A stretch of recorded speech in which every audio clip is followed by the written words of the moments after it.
오늘 아침에 같이 나누신 말씀은 요한복음 20장 1절서부터 10절입니다.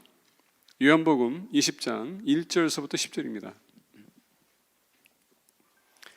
우리 교독하겠습니다. 요한복음 John chapter 20 verses 1 to 10. 요한복음 20장 1절부터 10절 교독하겠습니다. 안식 후 첫날 일찍이 아직 어두울 때에 막달라 마리아가 무덤에 와서 돌이 무덤에서 옮겨진 것을 보고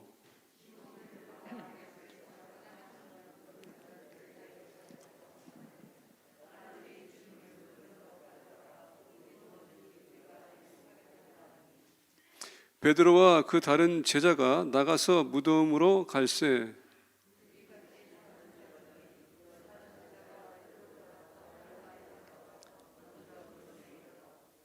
구부려 세마포 놓인 곳을 보았으나 들어가지는 아니하였더니 시몬 베드로는 따라와서 무덤에 들어가 보니 세마포가 놓였고 또 머리를 쌌던 수건은 세마포와 함께 놓이지 않고 딴 곳에 싸던 대로 놓여 있더라.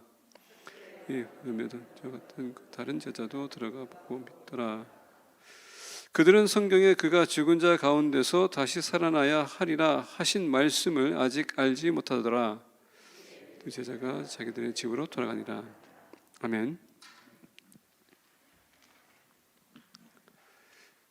요한복음 20장 1절서부터 10절을 보게 되면 다른 복음서와 같이 예수님의 부활하심에 대한 메시지를 우리에게 말씀해 주고 있습니다. 근데 저는 오늘 말씀을 좀 다른 쪽으로 좀 어프로치 해보고자 합니다. 9절에 보니까 그들은 성경에 그가 죽은 자 가운데서 다시 살아나야 하리라 하신 말씀을 아직 알지 못하더라. 복음서를 보게 되면 이 복음서 안에서 마리아와 그리고 다른 여인들과 그리고 제자들이 가서 예수님의 부활하심을 보고 그들이 기쁘게 돌아갔다라고 하지만은 지금 사도 요한은 그 다른 관점에서 이것을 보면서 아직 그들이 예수님이 부활하신 것에 대해서 성경을 몰랐기 때문에 그렇게 인식하지 못하고 돌아갔다는 얘기예요. 오늘 많은 분들이 부활절을 맞이해서 예수님이 정말 부활했을까라고 의심하는 사람도 있고 질문하는 사람도 있습니다. 왜냐하면 이 부활이라는 문제가 지금 기독교뿐만 아니라 세계 모든 종교에게도 그런 큰 영향을 끼치고 있기 때문에 이 부활 문제가 아직도 지금 언급되고 있습니다. 그래서 사회를 보게 되면 지금 요새 논쟁 중에 하나가 뭐냐면 부활이 없었다라고 주장하는 사람도 있는데, 첫 번째 문선명과 통일교에서 주장하는 것은 뭐냐? 예수님은 돌아가시기 위해서 오신 것이 아니다라고 주장합니다. 주님의 계획은 오셔가지고 누군 여인과 한 여인과 결혼해서 가정을 세우고 그냥 살아가는 것이 그의 목적이었다. 그래서 본인이 이제 구세주답게 왔다라고 이제 그 본인이 주장합니다. 또 하나의 주장이 있습니다. 예수님이 죽은 게 아니라 다른 사람이 대신 죽었다라고 합니다. 이것은 어떤 분야에서 나오냐면은 전통적인 무슬림들이 이슬람에서 가리키는 그런 얘기예요. 예수님이 죽지 않고 오히려 다른 사람이 대신 죽었다. 아마 한 50년에서 한 60년 사이에 보게 되면 책 중에서 무슨 책이 있냐면 패서블 플랫이라는 게 있습니다. 유월절의 조작이라는 뜻이라고 할 수 있어요. 근데 그 얘기는 뭐냐면 예수님이 죽은 것 같지만은 기절해서 그가 십자가에서 내려왔었을 때에 제자들이 열심히 그를 다시 회복시켜서 사람들이 나와서 그가 부활했다라고 이렇게 주장하는 것입니다. 근데 또 어떤 무슬림도 이것을 가지고 요새 특히 변론가들 신앙을 이렇게 토론할 때에 그것을 가지고 얘기합니다. 예수님이 죽은 게 아니라 죽은 척했고 그냥 나중에 반짝해가지고 내가 부활했다라고 주장하는 것. 왜 이렇게까지 이들이 이런 조작들을 해서 이렇게 거짓 증인들을 하는 거짓 부활절에 대해서 서로 이렇게 내놓는가? 여러분, 부활절이라는 것이 만약에 사실이라면 세계 모든 종교는 다 거짓이에요. 모든 이단들도 거짓이고 플러스 무신론자들도 다 거짓말하는 겁니다. 그러다 보니까 예수님의 부활을 그들이 막기 위해서 이렇게 설을 끌어놓고 있습니다. 근데 여기에 대해서 사도 바울이 무슨 말 하냐면 고린도전서 15장 14절과 17절에 보면 이렇게 얘기합니다. 그리스도께서 만일 다시 살아나지 못하셨으면 우리가 전파하는 것도 헛것이요 또 너희 믿음도 헛것이며 그리스도께서 다시 살아나지 않으신 일이 없으면 너희의 믿음도 헛되고 너희가 여전히 죄 가운데 있을 것이요. 부활이 없으면 오늘날 교회가 존재할 필요가 없다는 것을 얘기한 겁니다. 왜냐하면 교회에 있어서 하여금 우리 믿음의 공동체로 하여금 이 부활 신앙이 그렇게 소중하다는 얘기예요. 왜냐하면 부활이라는 것은 죄의 사망에서 우리가 이제 예수님께서 권세를 이기셨고 아버지께서 아들로 하여금 창세전에 성삼위 지신 하나님께서 계획하시고 계획했던 모든 것이 완성된 것이 아니라 완전히 이루어지지 않았다는 얘기고 더 나아가 부활이 없으면은 여러분들과 저는 생생이 없다는 얘기예요. 소망이 없다는 얘기입니다. 우리는 그냥 죄인답게 그냥 살다가 끝나는 거예요. 예수님이 오셔서 십자가 지시고 여러분들 죄값을 지불하시고 장사하신 사흘 만에 그가 부활하셨다는 것은 죽었던 우리가 예수님을 인하여서 우리가 예수님 구주로 영접한다면 우리에게 영생이 있고 영생에 대한 소망이 있다는 것을 보여주기 위해서 부활이 있는 겁니다. 그런데 세상은 이걸 막기를 원해요. 왜? 만약에 이거 사실이라면 본인들이 다 거짓말쟁이이기 때문에. 아까 말씀드린 것처럼 부활에 대해서 어떤 분들은 믿는 분도 계시고 어떤 분들은 믿지 않는 사람도 계세요. 오늘 본 말씀 보니까 이 세 분의 인물들이 나오는데 이 세 분의 인물들도 마찬가지로 예수님의 부활에 대해서 아직 그들이 믿음이 없었다는 것을 가르쳐 주겠습니다. 왜? 이해를 못했기 때문에. 우리가 마태복음 27장을 보게 되면 62절에서부터 67절까지 보면 제자들은 다 떠나가고 예수님께서 이미 돌아가시고 그리고 요셉과 니고데모와 다른 여인들이 예수님의 시신을 가져다가 장례 치르기 위해서 법대로 다 하고서 본인이 어떻게 했으면 무덤에 집어넣고 다 떠났어요. 떠나고 난 후에 보니까 공회원들이 와가지고 어떻게 합니까? 사두개와 바리새인들이 와가지고 빌라도에게 그 시신을 보관해달라, 보호해달라, 그리고 군사들 세워달라 하라고 합니다. 왜? 저자가 죽기 전에 뭘 했습니까? 죽으면 다시 부활할 것이다 라고 했기 때문에. 제자들은 안 믿었는데 이들은 믿었어요. 그러다 보니까 어떻게 합니까? 로마 군병들을 세웠어요. 국군장 앞에. 어느 누구도 접근하지 못하도록, 시신 타치하지 못하도록. 얼마나 여러분 어처구니 없는 일입니까? 이거 슬픈 일이에요. 예수님께서 제자들에게 분명히 돌아가실 것이고 다시 부활할 거라고 계속 얘기했음에도 불구하고 이 제자들은 마지막 때에 도망갔어요. 그리고 오늘 말씀 보니까 10절에 뭐라 했어요? 이에 두 제자가 자기들의 집으로 돌아가니라. 집에 돌아갔고 도망가서 어떻게 합니까? 무서워서 겁먹어서 붙들리면 어떡할까? 우리도 마찬가지로 순교당할 텐데, 십자가 질 텐데, 우리도 죽을 텐데, 이런 두려움에 쌓였던 사람들이었다는 얘기예요. 왜? 성경을 이해를 못하면, 말씀을 이해하지 못하면 우리가 항상 그렇게 불안하게 산다는 얘기입니다.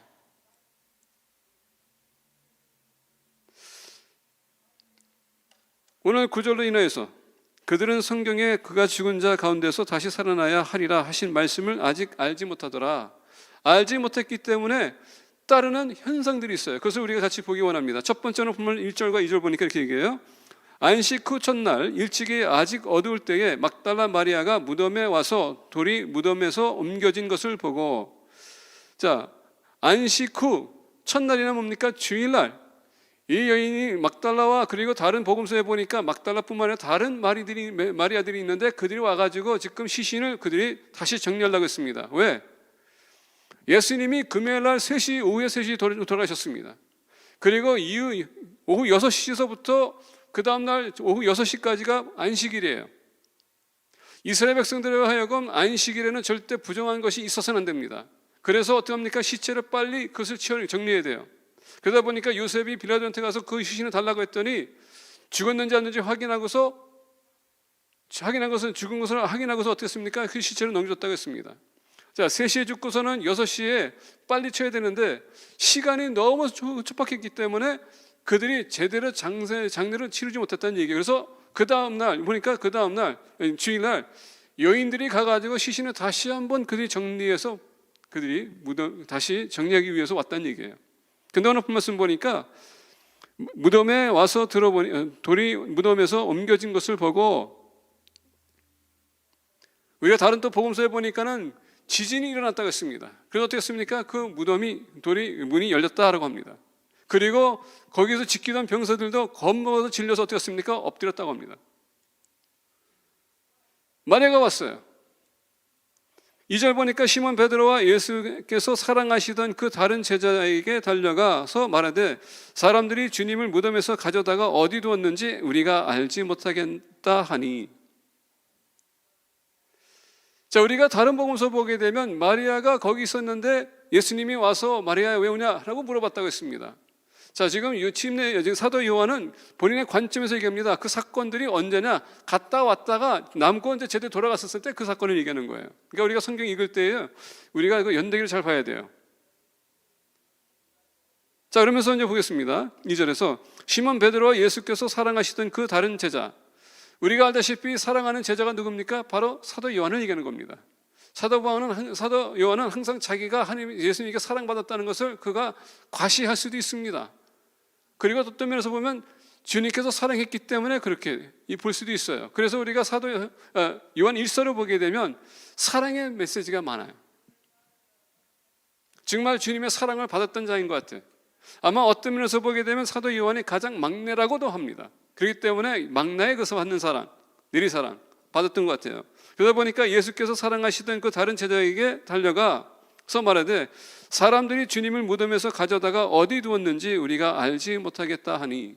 자, 우리가 복음서를 보게 되면 예수님께서 십자가에 지기 전에 베다니에서 다른 마리아가 흑역갑을 가져서 어떻게 했으면 깨가지고 예수님 머리에다가 부었다라고 합니다.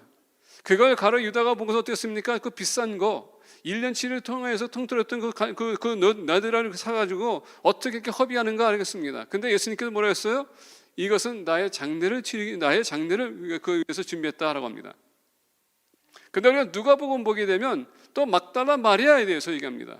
그 여인도 마찬가지로 그 나드를 가져와서 예수님에게 부었다라고 합니다. 그러니까 이 여인도 마찬가지로 거기 있었어요. 자, 예수님에게서 복음서 보게 되면 이 막달라 마리아도 예수님의 장례를 치르기 위해 했던 그런 그 본인 마음도 가지고 바쳤다는 것을 우리가 볼 수 있습니다. 그래서 우리가 마태, 마가, 요한은 지금 베드니 사건을 얘기하지만 누가는 또 이 막달라 마리아 갈릴리 지역에 있었을 때 그 사건을 또 얘기합니다. 어쨌거나 이 막달라 마리아는 예수님이 돌아가실 것도 알고 있었어요. 그를 계속 따르면서 어땠습니까? 예수님을 섬겼던 사람이었습니다. 제자들은 여러분 도망갔어도 여자들은 항상 남아 있었어요. 왜?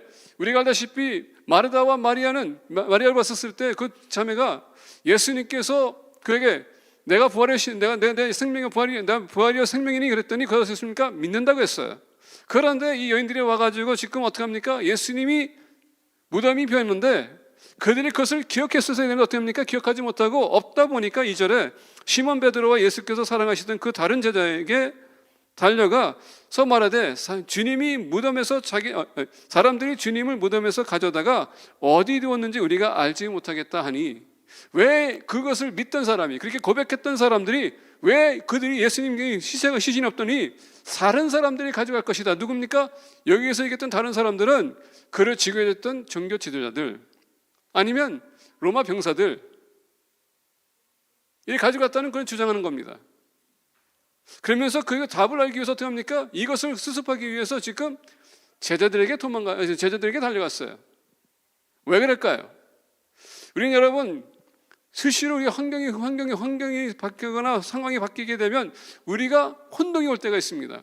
혼동이 오다 보면 내가 믿던 믿음도 우리가 때로는 혼동이 올 때가 있어요. 그래서 오늘 말씀 9절에서 보니까 그들은 성경에 그가 죽은 자 가운데서 다시 살아나야 하리라 하신 말씀을 아직 알지 못하더라.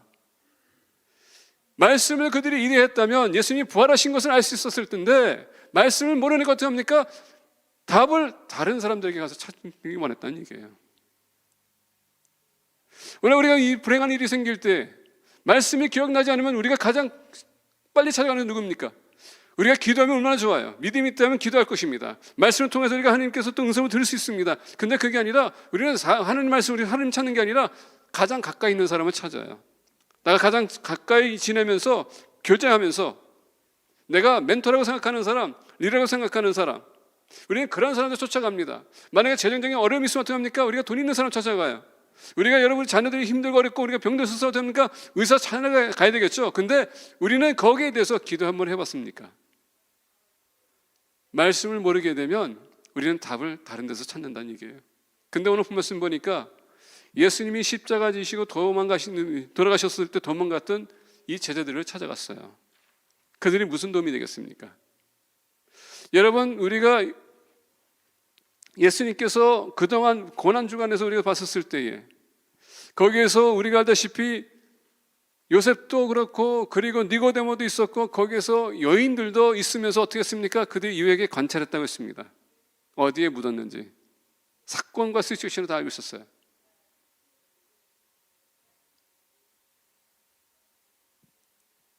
그런데 한순간에 어려움이 오게 되면 다 잊어버립니다. 왜? 말씀을 모르기 때문에. 그래서 우리 믿음의 공동체요, 말씀을 계속 묵상해야 돼요. 알아야 됩니다. 왜냐하면 말씀을 통하여서 우리 모든 답을 얻어낼 수 있습니다. 플러스 성령님께서 우리를 도와줄 것입니다. 두 번째 인물을 소개하기 원합니다. 3절과 4절과 5절 보겠습니다. 베드로와 그 다른 제자가 나가서 무덤으로 갈새. 이것을 듣던 제자들은 달려갔습니다. 저는 신기한 건 뭐냐면 이들이 어디 있는 줄 알고 달려갔겠어요. 예수님이 돌아가시고 장례할 때는 그들이 없었어요. 그것이 나눴습니다. 거기에 보니까 요한은 십자가 사건까지도 있었습니다. 근데 예수님의 시신을 그들이 정리했었을 때는 요셉과 그리고 니고데모 그리고 여인들만 있었다라고 기록하고 있습니다.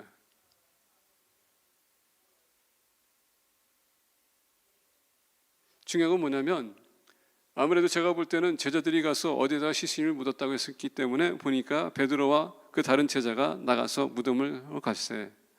여기서 갔다는 것은 달려갔다는 얘기입니다. 둘이 같이 다름질하더니 그 다른 제자가 베드로보다 더 빨리 달려가서 먼저 무덤에 이르러. 자, 보니까 아무래도 베드로는요, 그 제자들 중에서도 가장 나이가 많고 우리가 알다시피 요한은 가장 어린 사람입니다. 여러분, 잽이 안 된다는 얘기예요. 그만큼 요한이 빨랐다는 얘기입니다. 항상 말이 앞서가는 베드로가 요한에게 진다는 것 자체가 아마 그렇게 기분이 안 좋았을 거예요. 다른 제자들이 달려가는 것을 보고도 아마 기분이 안 좋았을 거예요. 그럼에도 불구하고 어떻게 합니까? 달려갑니다. 왜? 이것을 봐야 되기 때문에.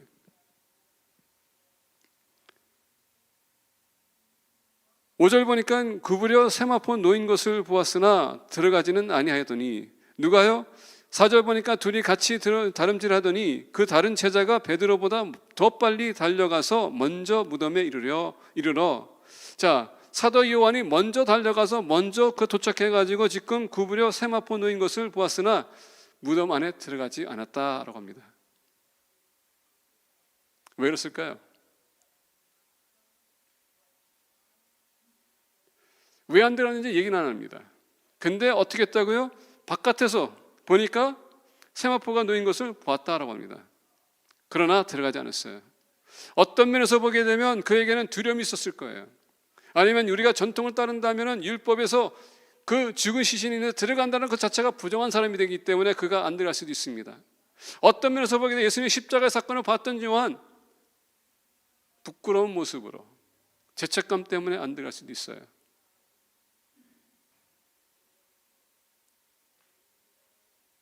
세마포가 놓인 것을 봤는데 예수님의 시신은 없었어요. 오늘 본 말씀 보니까 9절에 다시 한번 보겠습니다. 그들은 성경에 그가 죽은 자 가운데서 다시 살아나야 하리라 하신 말씀을 아직 알지 못하더라. 여러분, 부활이 없으면, 우리가 말씀을 모르게 되면 그 죽은 자체가 여러분에게 두려움이 될 수밖에 없어요. 겁이 날 수밖에 없습니다. 예수님을 모르는 사람들, 심지어 예수님 말고 예수님 믿는 영접한 사람들도 마찬가지로 죽음에 대해서 두려운 사람도 있거든요.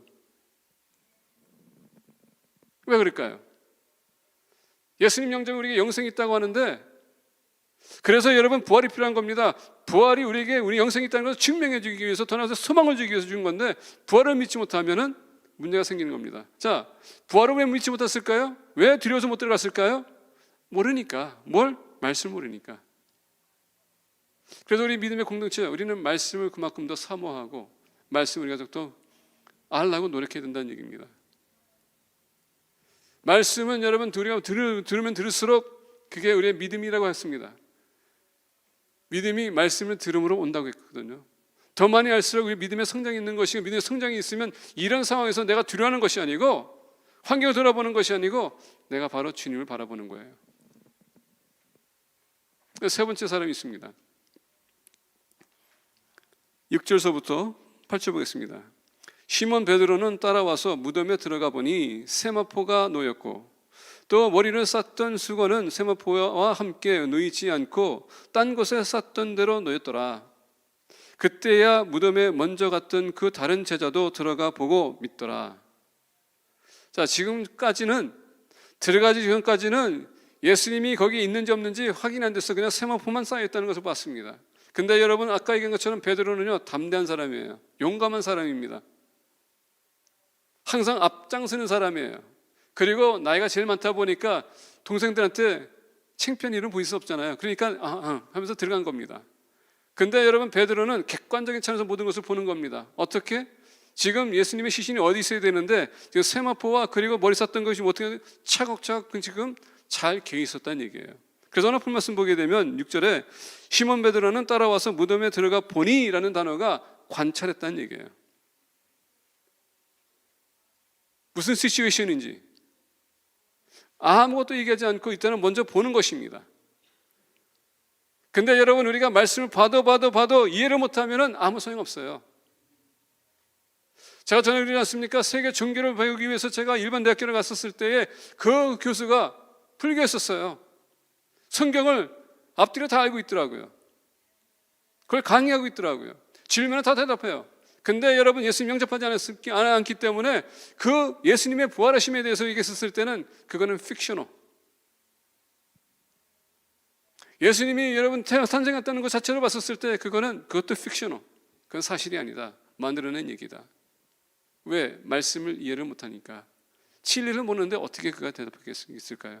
마찬가지로 베드로 들어갔습니다. 모든 걸 봤음에도 불구하고 이해를 못했기 때문에 아무나 못하는 거예요. 그리고 요한이 어떻게 했습니까? 따라 들어갔습니다. 봤는데 그때서 믿더라 하는데 가로해 보니까 9절에 그들은 성경에 그가 죽은 자 가운데서 다시 살아나야 하리라 하신 말씀을 아직 알지 못하더라. 그들이 돌아가고 예수님이 부활하시고 난 후에 그들에게 찾아왔을 때 그때서야 그들이 눈이 떼어진 거예요. 근데 여러분, 이거 쭉 내려가다 보면 도마가 나오지 않습니까? 의심 많은 도마. 나는 보고 만지지 않는 한 믿지 않겠다. 얼마나 솔직합니까? 근데 주님께서 그에게 다가와요. 왜? 부활이 증명이 되어야 되기 때문에. 그래서 손짝을 만지게 한 겁니다. 옆구리를 만지게 한 거예요. 그리고 그 앞에 섰습니다. 부활, 이제야 믿느냐? 부활은 모든 의심을 깨합니다.